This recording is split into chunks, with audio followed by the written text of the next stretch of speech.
Good morning and welcome. My name is Michael Ramita, the President and CEO of the Westchester County Association. Thanks for joining us for our All Access panel discussion. It's no coincidence that the WCA focus areas are designed to work collectively as force multipliers to enhance our regional economy and create opportunities for businesses and other professional organizations to thrive. Today, we focus on two of those areas that work hand in glove: healthcare innovation and digital connectivity. Now, before I turn it over to our Vice President, Amy Allen, I would like to thank WCA's Platinum sponsors and also our event sponsors for today's presentation: Media Sprout, Crown Castle, Health eConnections, C Clean, and Buzz Creators. Our panel this morning is high level and will be moderated by Ed Forbes of the USA Today Media Network. Now here's Amy Allen for some opening remarks and proper introductions. Thank you, Michael. And as Michael mentioned, today's All Access Healthcare program is a very exciting one for us, as it represents the intersection of two of the key WCA initiatives: healthcare and digital connectivity. And if COVID has taught us anything, it's about the importance of access to a reliable and affordable digital network, not just for healthcare, but also for education and workforce development. Telehealth exploded during the pandemic, and as you will hear from our experts, this is not a passing phenomenon. And in order to make sure that patients are able to continue to take advantage of this key component of overall healthcare delivery, we need to make sure we have the right, reliable, affordable, and accessible digital infrastructure. Now, in case you haven't heard the recent news, we at the WCA are very proud to have been chosen as one of the 7 lead organizations by US Ignite, a national nonprofit accelerating the smart city movement, to participate in Project Overcome, funded by the NSF and Schmidt Futures. As part of Project Overcome, the WCA will spearhead a 12-month pilot project named for the community it will serve, Yonkers, or Y-Zone. Y-Zone is designed to pilot a digital equity solution in the underserved community of downtown Yonkers through an innovative and ambitious endeavor with our partners. And you can read more about this exciting initiative and see all our partners named on our website, westchester.org. Okay, so back to our program. One housekeeping note: we encourage questions from our viewers, but we would ask that you put them not in the chat box, but in the Q&A box on the bottom of your screen, and we will get to as many as time permits. Now it's time for me to introduce our moderator, as Michael noted, Ed Forbes. Ed is the Senior Director for News and Engagement for the USA Today Network Atlantic Group, which includes, among other media outlets, loha.com and the Journal News, which our viewers are certainly familiar with. And Ed will introduce our distinguished speakers and will assume the helm from here. So take it away, Ed. Amy, Michael, thank you, and good morning, Westchester. It's terrific to be with you and to talk about this important development for our community. So joining us this morning are a terrific panel of experts who will guide us through a very thoughtful conversation on the future of telehealth and its intersection with our technology infrastructure here in the county. So joining us first is Ashley Greenspan. Ashley is the Public Affairs Manager for the Eastern Region at Crown Castle, which is the largest provider of shared communications infrastructure in the United States. Welcome, Ashley. Next with us is Jack Wolf. Jack is Senior Vice President and Chief Information Officer for the Montefiore Health System, and he serves as President of Montefiore Information Technology. Welcome, Jack. And finally, joining us is Sudipto Srivastava, who is the Vice President of Digital Solutions at the Hospital for Special Surgery, where he is responsible for translating digital strategy into patient and provider-focused implementations. Good morning, Sudipto. So welcome all of you. As Amy brilliantly set us up, telehealth arrived out of necessity in the pandemic and really is here to stay. The patient experience of a whole host of formerly in-person medical interactions has really changed. And so, and presumably is here to stay. And so here in the county, our robust healthcare sector rapidly adapted and is bracing for more innovation and more change, frankly. So let's talk a little bit about how telehealth exploded. But really, if you would, my panelists, let's kick forward to what the future of telehealth will look like, certainly this year and into the beginning of the end of the pandemic and beyond. Jack, why don't you start with us? Sure, thanks, Ed. I've always viewed, I hear a lot of people talking about how the pandemic created or expedited the development of telemedicine. And I kind of disagree with that concept because during the pandemic, we were just trying to keep our heads above water. It was survival mode. And so we were taking existing technologies and applying them to be able to treat patients who were in isolation, had to be socially distanced and be able to interact with their family members. So that created that kind of a scenario where we were just surviving. But what actually happened was the patients started to embrace telemedicine. They started to use it as an alternative and they became comfortable with it. And I think the result of that is that now vendors and providers like ourselves are starting to utilize telemedicine more because the patients are embracing it. And the patients are starting to realize that as our vendors become more creative, they see the benefits of these technologies to be able to improve their health. And I think that's a difference there in the way people think about it. Embracing the technology, patients embracing it has now catapulted a whole new development in this area. Sudipto, you have said that we are just at the really beginnings of this, and in many of the ways that Jack just described. I know that you've said we've only just Zoomified telehealth. What in your from your perspective, where do we go from here? In the coming months and beyond. Yeah, and just to sort of add to that, what I mean by Zoomifying telehealth is, to Jack's point, we took tools that were currently available to us. We took a doctor-patient interaction that was usually happening in person, and then turned it to something like this, where the patient was on one side and we were using Zoom on the other side.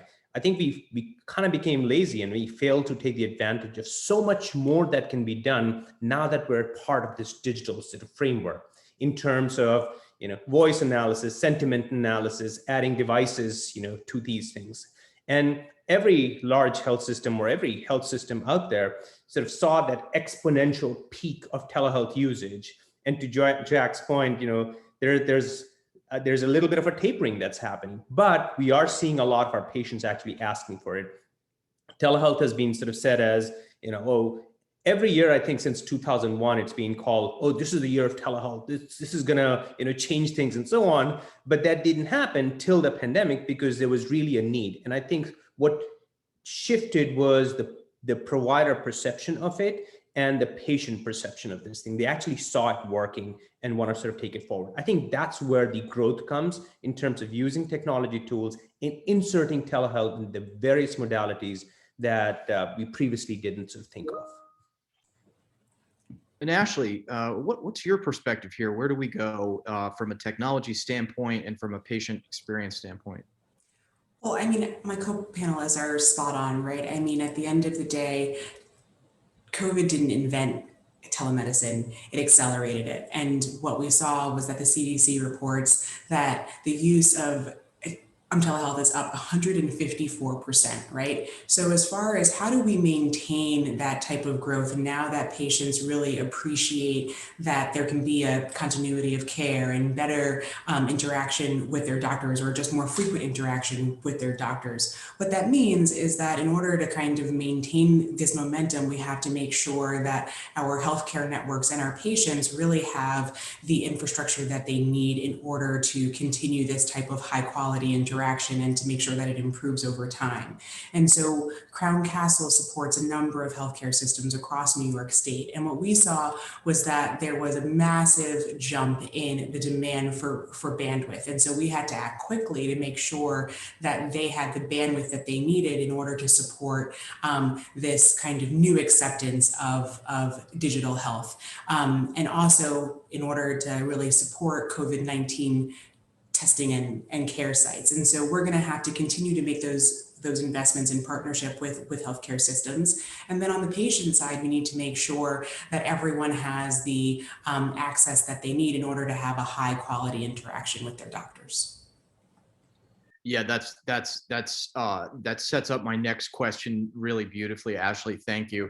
The County Association and my news organization have been, leading a community conversation that has been driving, how does the future of healthcare impact Westchester's economy? And at the same time, do we have the technological infrastructure to stay competitive? And so, I think a lot of our viewers are probably wondering, once again, is our broadband situation, is our technology access situation really where it needs to be to ensure kind of uniform access to this very important development in the patient experience? And so, Ashley, if you could just sort of start a little bit of a vein for us on how prepared Westchester and the Hudson Valley are for the technology demands that are necessary for the telehealth to grow and expand. Yes, certainly. So on the provider side, as I said, we're going to need a lot more fiber, but really we're in a great place. We have the infrastructure that we need, and we can easily build on that. I think more importantly, it's really on the patient side. So in Westchester, for instance, 18% of the population doesn't have a wireline broadband connection, right? So what that means is that it's very likely that they're depending on their smartphones in order to interact with their doctors. And if you've ever tried to interact with your doctor on a smartphone, you may have experienced a lag that really kind of undermines the quality of care, right? And so what we're investing in is 5G. It's the next generation of mobile networks. It'll be 100 times faster than 4G with the ability to connect up to 100 times the number of devices. And as I said before, this is particularly important for access, right? Because it's the communities that are lower income, that are typically Black and brown, that tend to be younger, who who really are more likely to rely on a smartphone. And so what we need to do that is we need a network of small cells that are kind of small antennas, about a shoebox size, attached to a street light or utility pole. We need fiber and we need towers. And New York statewide is really behind the game. So there are 30 states across the nation who have a statewide small cell bill, which really allows for companies like Crown Castle to expedite investment in 5G. We don't have one yet. And from a policy perspective, we really need that in order to stay competitive. Yeah, I know too, Ashley, that you've talked about 5G access as the solution to what is, I think, incorrectly called the digital divide. I mean, it's a digital chasm, really, but in terms of access. I find divide to be a complete undersell of what that situation is. Certainly from an access standpoint, you're right in my view that New York needs to catch up. We'll come back to that. Sudipto, from your view, what is the next thing in terms of getting Westchester's infrastructure right? Yeah, I think I want to sort of even borrow from a few things that Ashley said, because like last year, when we were sort of massively scaling up telehealth, we found that, since people were using smartphones and so on, a lot of our doctors were spending time troubleshooting because, there were lags and drop calls and reconnecting again and so on and so forth. So having a very powerful infrastructure is helpful. The other thing that I would hope that Westchester starts preparing for is, as I mentioned earlier, this trend is not going to stop. I mean, it may go at a different sort of scale in different cities and states and so on, but it's going up. And you add connected health devices to it, IoT to it, you add voice to it, and suddenly the bandwidth that is required to monitor this, like push this through, is humongous. So I would say, ding, ding, ding, like let's just start working on those things right now. Otherwise, Ed, as you said, the chasm that is there is going to keep growing, because you need to have, like, it's every end of the connection, your phone, your bandwidth, your Wi-Fi signal, your internet connectivity, the stability of that, who pays for it, that needs to be desperately figured out to make this sort of scale up. And Jack, over to you. We would love to have some thoughts in terms of what the needs are for infrastructure. Sure. Yeah, building on what Ashley and Sudipto mentioned, and also this exciting initiative that Westchester County Association is embarking on, I think it's phenomenal, because when I think about what are we going to need, healthcare provider organization, what are we going to need, in 2025? Not today, in 2025. I think about the edge server technology. And I'll use my Tesla as an example of that. My Tesla knows more about me and what my habits are than my wife does. So when you take a car like a Tesla and you take all of these edge servers that are going to be talking to one another, and think about what that's going to require. You think about, I'm driving down to X2O to have lunch in Yonkers, right? And in 2025, my Tesla is going to drop me off, and it's going to go park itself on a charging pad. I'm not even going to deal with that. My Tesla is going to know that I'm early, and my Tesla is going to interact with my medical record. It's going to interact with my iPhone. It's going to know all these things about me, because all those edge servers are all talking to one another. And now I'm going to know that I have a prescription in the CVS that's close to X2O. I'm early for my reservation. I go there to pick it up. Now, imagine this, and all these technologies are there today. My cell phone has been talking to my refrigerator and knows that my milk is low and I need to pick up. I mean, all these things are going to come together. And now all of a sudden my watch is going to know that my heart rate is slow. So maybe I should stop at CVS and see the PCP in CVS, schedule a visit. All this stuff can happen without me even doing anything. And that's not too far off. When you look at Gartner tells us that technology is evolving at such a fast pace. What we've seen in the last 50 years, we're going to see that again in the next 5 to 7 years. So think 2025, and we're going to catapult from where we are today to where we were 50 years ago. We didn't have cell phones. We didn't have any of this. So imagine what's going to be there in that 5 years. We need this critical infrastructure for us to participate, for us to be competitive with other countries, with other counties across the US. I think what we're doing here in Westchester is phenomenal, and it's going to set the stage for all of that to happen. Thanks, Jack. We appreciate that. And it is mind-boggling, really, when you think about all of the innovation we've experienced in the last decade. And as you say, that all the technology we know is out there now is really just getting started. Ashley, if you would bring us back to that, to the divide, and why healthcare is so important to why healthcare can and perhaps be a solution for bridging the divide. Yeah, certainly. Thank you.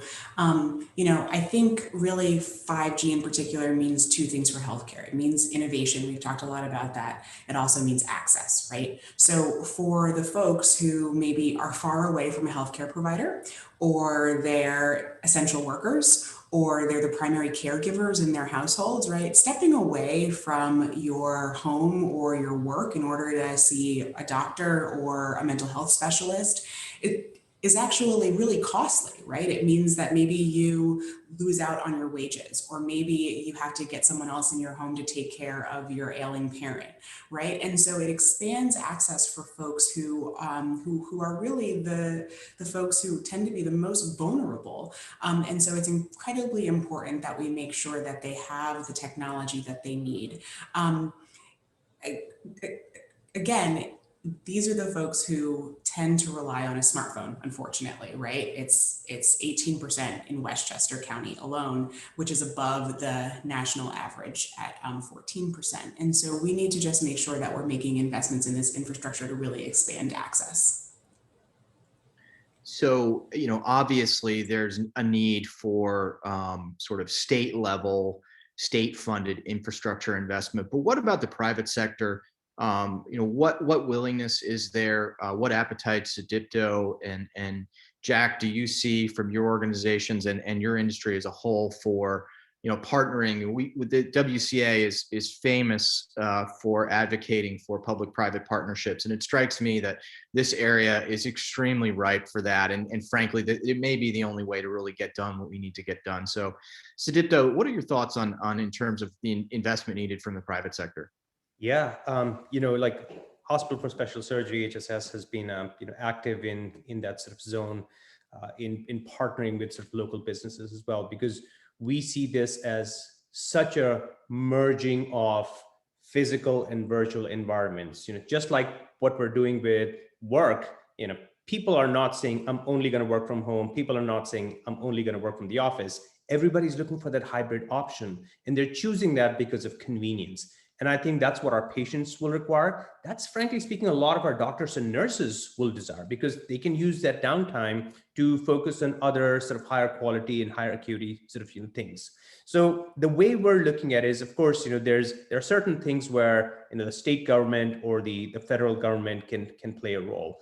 And what we need to do our part is actually implementing that. So one example that comes to mind is, it's more a federal program. Last year, the FCC had these grants for telehealth, and they were basically, giving out sort of money for innovative ideas, but it was incumbent on every individual organization to come up with a use case based on their local needs. I know organizations that expanded telehealth access. I know organizations, I participated in 3 of those grants, where we were able to send tablets with Verizon, AT&T, and other sort of chips, because to Ashley's point, if people are using smart devices, they at the same time they also worry about the data part of it, like what about the data use? Who's going to pay for that? Because not everybody has access to Wi-Fi similarly as we do. So I think it's a combination of ideas that come from health systems like ours, based on our patient population, how we want to reach them, and the state and local governments to provide that, to grease the wheels a little bit, to push out things from a funding perspective, and give us that sort of funding that allow us to expand those services. I think that's a huge area of opportunity. And if I could just kind of piggyback on that a little bit, when we talk about building out the wireless network to support these technologies, we're really talking about private investment, right? So at the end of the day, these are primarily the wireless carriers who are making investments in the infrastructure in order to make sure that we have the network that we need. And what that means for New York is over $123 billion in GDP growth and over 291,000 jobs over the next 10 years. So although cities and states and the federal government is putting a lot of funding into broadband, I think it's also important to consider that this is a public-private partnership ultimately to build out these networks, and that the wireless carriers are putting a lot of investment dollars in it to really fuel our growth. Jack, what's your perspective on the need for public-private synergies in order to get this right? I think it's very basic. From a nonprofit healthcare provider organization, for us, our mission is to improve the quality of care for our patients. But our second mission is to be able to keep Montefiore open, to continue to grow, to be able to have the money to invest into the technologies that will catapult us and improve the quality of medicine in the future. So it's imperative for us to provide the technology to connect to those infrastructures that are being put into place, and to build that matrix, that grid, that at that point of intersection, so that our technologies and things that we put out to the public through our care management structures and things like that for better patient care all have the capability to come together. So we have to invest the money from the healthcare provider organizations to be able to build that structure, to be able to improve that care and connect to those patients. That intersection is going to be so critical, and we need to talk to those networks, and we need to help build those networks in cases where they're not already there. Yeah, exactly. I can't imagine really tackling this without really every stakeholder around the table in a really invested way. And I think you've all spoken to that very smartly. So we've talked about the necessity for the infrastructure. We talked a little bit about what it's doing now, but I want to shift the conversation, if we can, to what we think it can do going forward, beyond being an opportunity, of course, at the highest level to bridge the digital divide. But if we can drill down a little bit to patient experience, to provider experience, Sudipto, what are your healthcare providers, your frontline physicians, nurses, and other providers? What are their aspirations for the future of telehealth from a provider standpoint? What do they want to be able to do? Yeah, we have like 6 hours, right, to have this discussion. So at HSS, our mission is we help you move better. And I think if you sort of extend that to the provider community and the nurses, they, from a virtual interaction perspective, similar to what they would like to do in a physical interaction perspective, they want our patients to move better. And for that, a few factors come in. They're looking at innovation around gait analysis. They're looking at innovation around physical therapy and rehab. And as I mentioned these words, just keep in mind that all of these things and many of these things can be delivered virtually or using technology tools. And I think that's where the puck is going in terms of where we're thinking from an innovation perspective. So if you ask a person to walk when you're in the office, you can ask them to walk over video. If you do range of motion analysis, the same thing that you do in the office, you can do at home. Well, wait, now you don't have those special tools that you need. Well, now using these digital technologies, there's motion capture features that you can sort of insert into that sort of virtual encounter where you can measure that range of motion, saying, all right, Mrs. Jones, when you were in the office, you could move your arms so much. Now my, multi-triangulated sort of motion capture video sort of shows that you can do a little bit better. That's great. And here's Mrs. Jones, who didn't have to come into the office to do that. That's such a big delight for our physical therapy sort of teams as well, because if you imagine a patient who's had a surgery and they've sort of, been sent back, let's say, to Westchester to recover, and, you have access to HSS facilities, but at times, most of your recovery is happening at home. So, and sometimes, organizations will give you pamphlets of paper and say, well, do this exercise. Patient's confused. They go home. They don't know what kind of exercise is done. So imagine a virtual setup, and our rehab and physical therapy team is pushing the boundary on that to say, all right, well, you got that. How can we digitize that? How can we make sure that that information is available to you, not only via a physical form, but also digital forms? And guess what? If you have questions, there's videos that help you how to do that. You have more questions? Well, there's a box that pops up via telehealth encounter where a rehab or a physical therapist can come in and say, oh, I see that you're having trouble doing that exercise this way. Let me help you let me show you how it's really done, pull in things. So back to the point that I was making earlier about, we have been lazy about implementing telehealth. I think I see a huge appetite where people want to use technology tools to extend that boundary. And the final point I would say is innovation around the connected health devices sort of area.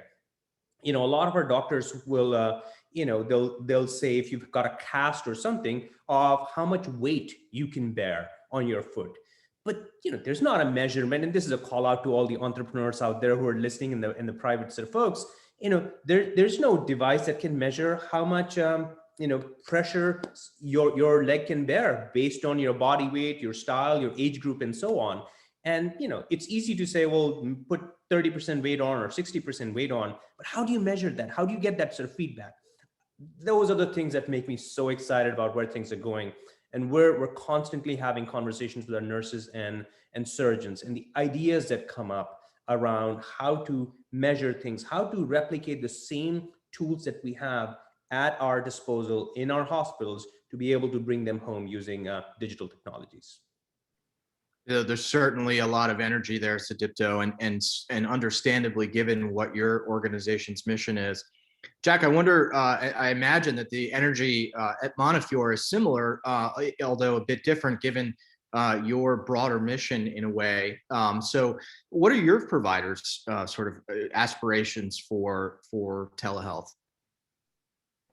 Actually, pretty closely aligned to what Yeah. Sudipto is talking about, and into other areas for providing home care and providing discharge after discharge follow up and things like that. The typical scales, blood pressure, A1C monitors, peak flow for asthma, et cetera, et cetera. But now we're starting to see on the horizon pocket-sized ultrasound, personal EKGs.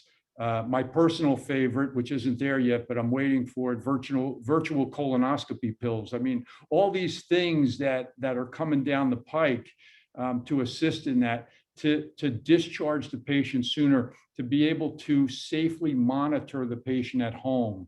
All those things are happening, but not just that, as I mentioned before, to be able to monitor the patient when they're out and about in the community is going to be critical. And those devices will need to communicate back to some central capture. So clinicians can know what's going on out there with their patients that have been discharged. That's going to be a critical component going into the future. Ashley, what is your reaction to the energy around these aspirations from a provider standpoint? There's quite a bit there. And if Jack's dreams are realized, we're really going to be in an extraordinary place in some regards. I'm also waiting for the digestible colonoscopy, Right. which is clearly what I'm most excited about from this conversation. But, I think I'm super excited. I think, the way that my co-panelists are thinking about it, both in terms of preventative care and emergency care is incredibly important, right? So when we talk about the range of IoT technologies that can, measure your glucose levels or measure your heart rate or measure your blood pressure, and all of those being able to collect data over a longer time period so that your annual physical doesn't become about your health at one moment in time, but it becomes about the aggregation of that data over longer periods of time so that doctors can deliver better preventative care, I think will be so transformational. And then in the emergency setting, say you have a stroke and you're on your way to the hospital, and the EMT and the ambulance is able to communicate and show imaging in real time with the emergency room. That means that you get admitted faster. That means that maybe you don't have as much brain damage as a result of that stroke. And so what we're talking about is really a major upgrade in the quality of care because of the way that these technologies are really revolutionizing healthcare. Yeah, that's a remarkable point in terms of, in an emergency setting, setting up this pre-visit, preclinical care phase. I wonder if we can talk a little bit more about preventive stuff, because we've spoken a bit about the time and energy that it takes for patients to go and see providers. We've talked about, in particular, how that impacts folks who work in their homes or have domestic situations that are complex. Let's talk a little bit more about preventive care, though, and how telehealth can be a tool for that aspect of the healthcare space. Ashley, I wonder if you would talk a little bit about how we get the device divide fixed in order to get that piece right. I think, I've been so struck about your comments about the limitations of smartphones, and, when do smartphones start to catch up? And if they don't, where do we go from there? And specifically around the idea of getting folks sort of conditioned to really be thinking about preventive care through telehealth. Right. I mean, I think a lot of the things that we're talking about are happening already on a smaller scale, right? And so it's about kind of making sure that everyone has access to those technologies. And if we can do that, Goldman Sachs, I think, estimates that we'll save $305 billion a year in annual healthcare costs across the country. But at the same time, you're right? That these things are expensive, that not everyone has access. And I'm not really the expert on this, but I've heard people in the healthcare space kind of talk about, and I think that COVID really accelerated this, and a number of states have passed bills in order to really kind of fund digital health in the same ways that we fund traditional health, right? And so how do we make sure that we're encouraging insurance companies to assess digital health tools and pay for digital health tools the same way that they would pay for other tools? And then we need to make those same adjustments across Medicare and Medicaid to ensure that everyone has access. Yeah, if Jack, I'd like to go I'd ahead. like to add a point to what Ashley was just describing. And I read an article recently in Gartner about where technology is going, and they were talking about technology biohacking, and they were talking about cameras that identified potential health issues using artificial intelligence to start to identify health issues in people that people don't even know that they have by looking at facial expressions and social cues. And they predicted that by 2024, AI would be able to identify emotional state within patients. Now, imagine if we had that in our healthcare settings or in some public settings, that we could start to, pre-enter that area and say, okay, we start to intervene in a patient's care before the patient even knows that they're having problems. This is just phenomenal stuff. I mean, just amazing what's going on and where this is going to evolve to. Yeah, and what an example, sort of, Jack. And maybe Ed, I want to just sort of piece a couple of things that Ashley talked about and Jack sort of talked about, in terms of the available technologies, what needs to be done, and then really translate that to a healthcare setting from a preventive mindset. Is many times people choose or fail to choose those preventive measures because of the friction that a lot of health systems sort of end up sort of creating in terms of access to doctors and so on. And I think that's where we have a huge opportunity as well. And we oftentimes think of telehealth as being video based. But if you think of how the world communicates, there's also asynchronous communications where you can message a question or text someone and have a chatbot interact with you. You throw in the cool tools like Jack is talking about in terms of sentiment analysis, emotional analysis, a little mini sort of questionnaire, like how are you doing? Are you feeling okay? What you're saying? How's the weather? And so on. And suddenly you start creating this environment that is convenient and frictionless and starts anticipating things even before you get into a situation where things are going to go down and you actually have to see a doctor. So to change the paradigm of what does a hospital need from you, or what does a healthcare provider need from you, to what can you as a patient provide to us so that things can be done sooner, faster. And to Ashley's point about sort of insurers being able to pay for it is going to be a big deal, because I think the insurance community also needs to sort of quickly pivot to these mindsets of, well, am I saving that Goldman Sachs study of $350 billion? I'd love to sort of see that, because that's what almost one fourth of the entire sort of spending on healthcare in the country. So that's big from a preventive care perspective. But to be able to recognize that prevention does save costs in the long run, and to be able to reimburse for those models is interesting. To make a quick plug for the 21st Century Cures Act, that is sort of going through the ecosystem. I see promise of how that's going to start sort of creating more transparency and more availability of sort of data, where the patients start feeling empowered to take control of their health. Back to your point of focusing on preventive things. Yeah, this is all just absolutely fascinating. And again, as Jack has set up for us a few times, the possibilities that are yet to come are almost paralyzing in their breadth and depth. One of the other things that the County Association has really been a community leader on over the last decade is kind of smart planning. We've talked a lot about how our communities our dense urban core to the south in the county, to our more traditional train line suburbs, to the kind of exurban communities we see in northern Westchester. How can they plan and adapt for all of this?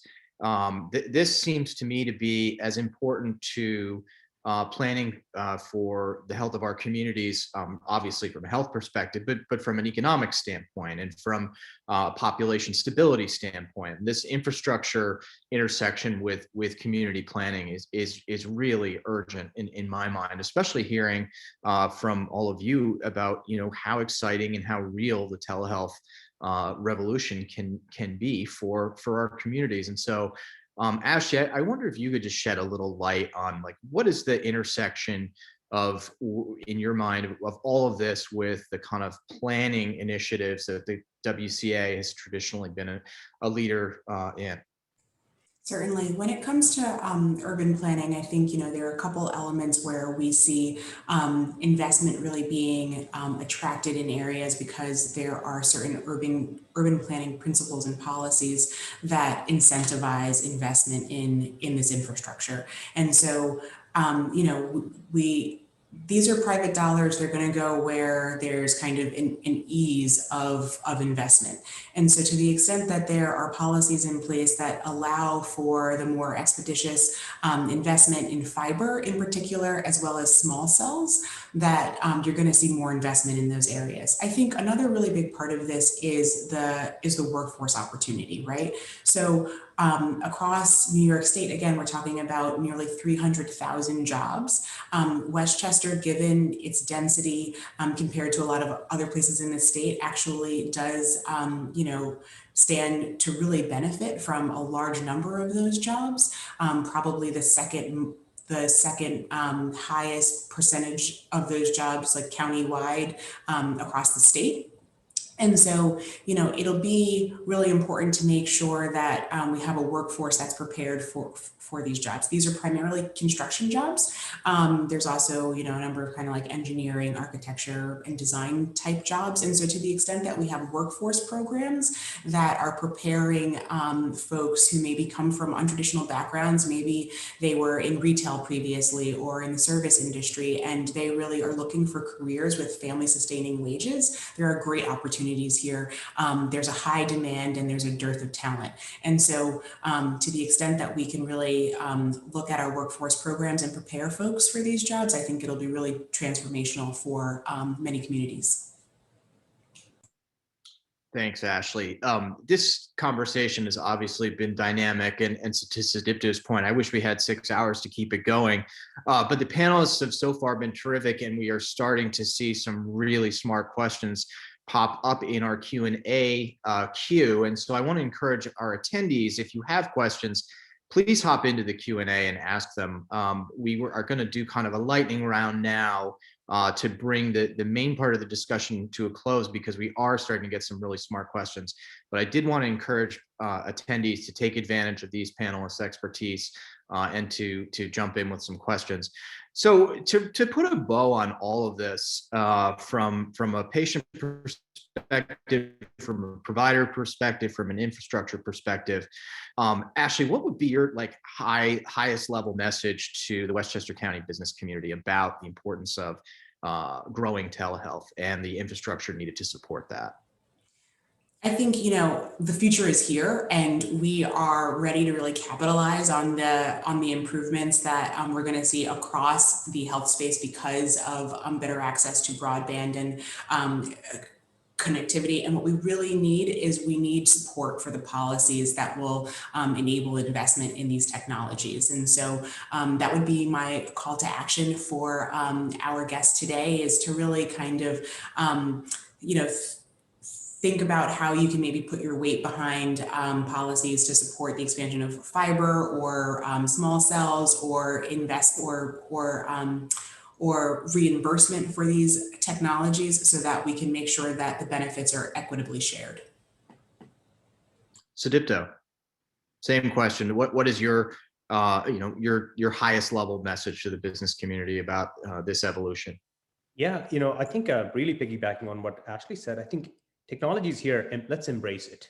I think there is often a fear of technology, but I've seen that go down as we become a more digitally aware. We're not all digital natives, but digitally aware, setup. And people are starting to recognize a lot of commonalities between how they conduct their lives outside of healthcare as with healthcare. So people like on a daily basis, I hear the words Amazon and Google and Apple and all of these words every single day. People give examples of Airbnb and so on, and why can't I do things the same way that I interact with my Chase account or my Citibank or something else? So I think that divide is sort of, getting better, and health systems are responding very aggressively to meeting those needs. So I would say embrace that, because some of these challenges tend to be cultural. So you have to change a little bit of your mindset as well to say, all right, well, I cannot do the same things that I used to do before. Well, geez, suddenly that gives me a little bit more time to do the real things that I wanted to do. So in healthcare, it's all about that human interaction. So if I can get rid of a lot of things that can be done through technology, simpler way, through chats and texts and other communication tools, AI, machine learning, well, then I have more time to work with my patients and the higher acuity patients. I think that's what I would sort of say is, just embrace it. Jack. Sudipto is my hero today. Spot on. My comment would be, take off the blinders. Think back to the development of the gasoline engine. If I have this right, the gasoline engine was designed as a way to get hay to the horses faster. We got to think out of the box. We have to embrace everything that Sudipto just said and think forward. Forget about all of the barriers that we see today. And as Ashley said, the infrastructure has to be there. So let's just move forward and get past all this and into the future. It's here now. Really strong messages from all of you. We appreciate that. So as we move into the question phase of this morning's program, I wanted to start with a question that was asked by several attendees, specifically for Ashley, about the safety of 5G. Ashley, I know there's some skepticism and concern about the safety of 5G. How can you address or assuage those concerns? You take myself off mute. That's a great question. We get that question a lot. 5G is very similar to 4G. Both use radio frequency. What's important to understand about radio frequency is that it's on the electromagnetic spectrum. There are two sides of the electromagnetic spectrum. There's the ionizing side of the spectrum, and there's the non-ionizing side of the spectrum. So radio frequency uses non-ionizing energy. What non-ionizing really means is that it doesn't have the energy to break down DNA bonds, and therefore it's considered safe. So we are surrounded by ambient radio frequency. It's transmitted from our baby monitors, it's transmitted from our light bulbs, from our garage door openers, our TV remotes, and fundamentally, as far as the body's physical response, there isn't a real difference between baby monitor and 4G or 5G antenna and your cell phone. Appreciate that, Ashley. And I think that's important for everybody to realize. It's just kind of the point that Jack has underscored several times, and Sudipto as well. This technology is really all around us in earlier forms, and this is just another one of these evolutionary phases of connectivity. I want to get to a question from Anita Lee, which kind of speaks to some of the AI possibilities that Jack mentioned. Anita asks specifically, and I think each of you, if you'd like, can have a bite at this one. How do you see technology being adapted to address some of the social determinants of health? And a question again that speaks to the digital chasm. So Ashley, your screen is lit, so I'll let you take that first. I mean, again, I think that it's really about access. And so, to the extent that people have greater access because telehealth makes a healthcare provider more accessible, that really will improve health outcomes, right? I mean, when we think about like what the possibilities are, one of the fundamental issues that we have is that your location often dictates the quality of your care. So with 5G's super high speed and low latency, and I apologize again for focusing on 5G. I know that that's not maybe the the main topic of the panel, but I think it's a helpful example. So if you're, say, in a rural community, or you don't have access to a high quality care, you can still have access with 5G to some of the best surgeons in the world, regardless of your location, right? And so to the extent that we can figure out how to make sure that the funding mechanisms are in place, right, that the technology will be in place to ensure that everyone has access regardless of their location. It's just one example. Jack, I know you had an answer that you provided Anita in the chat, but for those who didn't see that, maybe you can talk a bit to that question as well. Sure. Yeah, as I mentioned to Anita, this is a 2-hour conversation, but the Reader's Digest version, well, actually, I shouldn't say that anymore. I'm dating myself. We need to, with healthcare provider organizations, what we've done at Montefiore in the Bronx, Westchester, Rockland County is we've started to connect ourselves to community services. Community services are key to being able to address social determinants of health. If we discharge a patient and they don't have access to healthy food, we can connect to community services electronically through the electronic medical record, through our outreach into those, and build those connections out to those services. To get a prescription to a patient that's not able to ambulate to fill the prescription, to bring them to their next healthcare visit. We can connect with Uber. All these things are there today. We just need to build those interconnecting bonds between our discharge specialists and care management folks and those patients and the community services. That loop has to be a solid loop. Sudipto, if you have anything you want to add on that point.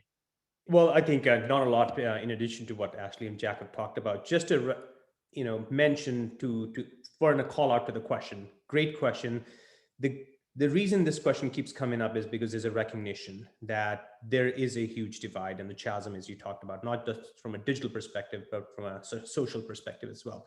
And while the answer is not here, or the complete answer is not here, the amazing thing that I've seen is that there is a recognition that it is a full spectrum analysis, because we can't just discharge you back into the community, as Jack said. We have to partner with the community and say, what are the access barriers that you have? How can we use technology to get things to you faster? How do we recognize that, well, you may not have access to a smartphone or a good Wi-Fi signal or something else? I think there is a recognition. I think that's step one. There's like 50 more steps left.